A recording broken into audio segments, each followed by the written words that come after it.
What's up, y'all? Welcome to TableTop Pros. Today we're taking a look at some recently completed Adepta Sororitas Castigator Battle Tanks. The paint scheme is the Order of the Ebon Chalice, and I'm very happy with how these came out. The plastic Adepta Sororitas range is one of the newest, and every single kit is loaded with detail and pure awesomeness. And not only do they look cool, but the Castigator Battle Tanks are extremely efficient. Castigators are powerful battle tanks of the Adepta Sororitas. They provide excellent fire support for battle sisters thanks to their wide array of weapons, smashing through their foes' lines and slaughtering great swathes of enemy infantry in a matter of seconds. The Castigator is an ancient relic that is covered in ornate Gothic designs and decorations such as the classic Adepta Sororitas fleur-de-lis iconography. It can be built with either the Castigator Battle Cannon or Castigator Autocannons as its main weapon, and there's also war gear options, gunner options, and braziers can be assembled to look like they're on fire or extinguished. So I have built quite a few of these in the past, and you have the option for either of the main turret weapons, and they're both good and specialized depending on what you're shooting at, but I personally like to magnetize them, and I've got a video on just how to do it. It's very simple, it requires just a couple of cuts and magnets, and I highly recommend it. One thing that makes the Castigator such a great tank is depending on which turret weapon you take, it gains abilities that correspond with what your ideal targets are going to be. So the ability, Rites of Castigation, each time this model makes an attack with the Castigator autocannons which target an enemy infantry unit, you can reroll the hit roll.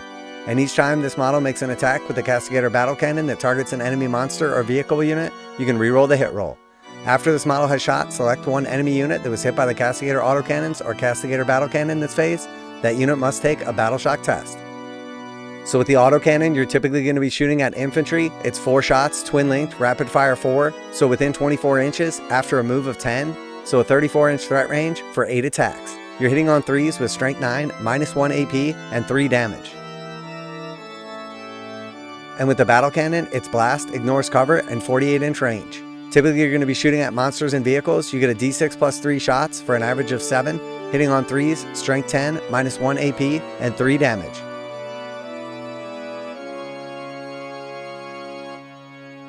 Not only does it come with the big battle cannon turret, but it has 3 heavy bolters with sustained hits, a hunter killer missile, and a storm bolter. So these bad boys can dish out some serious firepower. And at the moment, the Adepta Sororitas are performing extremely well at the top of the meta and just survived the points updates with only some minor tweaks. So the Adepta Sororitas are going to continue being a force to be reckoned with in the upcoming meta.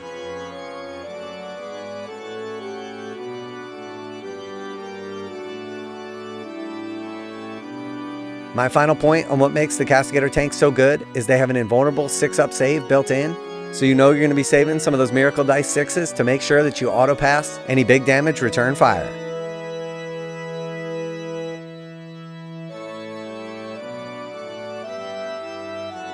So let me know what you think of these paint jobs and this style of video, and hopefully by now Tabletop Bros has earned your subscription. Always appreciate the interaction in the comments.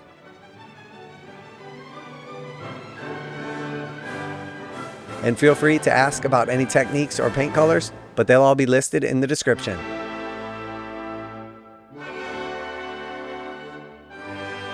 Alright, I guess that's it from the Tabletop Bros. Later!